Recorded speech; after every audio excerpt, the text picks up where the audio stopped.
Автомобильный мост в селе Покващ пострадал в октябре прошлого года из-за непогоды. Тогда течением реки унесло 30 метров переправы. На сегодняшний день здесь идут работы полным ходом. Техники и рабочих сил достаточно. На первом этапе специалисты отвели воду от места возведения промежуточной опоры. На данный момент погружаются блоки, сквозь которые будем бурить под сваи, под опору.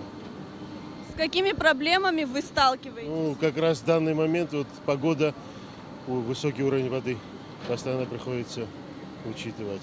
Ну, уже хочу на Покващ, это алзга, здесь ихо кваски Покващ манадота ацха, на самом деле на газир характерно на сац хадзи, где-то ахауи, я хайта шагргор тусура помимо пусвет, на сегодня техника усавет нас ацхаге.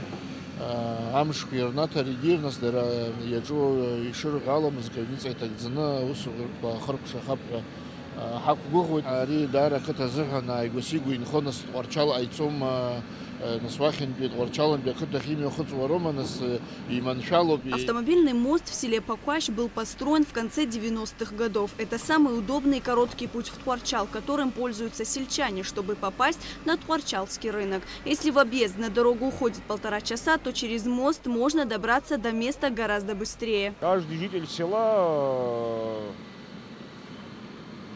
на рынок ездит, особенно в летний период, там бахчевые культуры, огороды и тому подобное. Еще и чтобы выехать сейчас в рынок, нам придется через Творчальский перекресток в обход целый круг делать и попасть в Творчальский рынок. А так, если мост будет сделан, слава богу, думаем, что оно будет доведено до конца, будет удобно для жителей. Ремонтно-восстановительные работы моста в селе Покващ проводятся за счет средств государственного бюджета. При благоприятных погодных условиях их планируют завершить в течение месяца. Лаура Капш, Анатолий Маланя, Абхазское телевидение.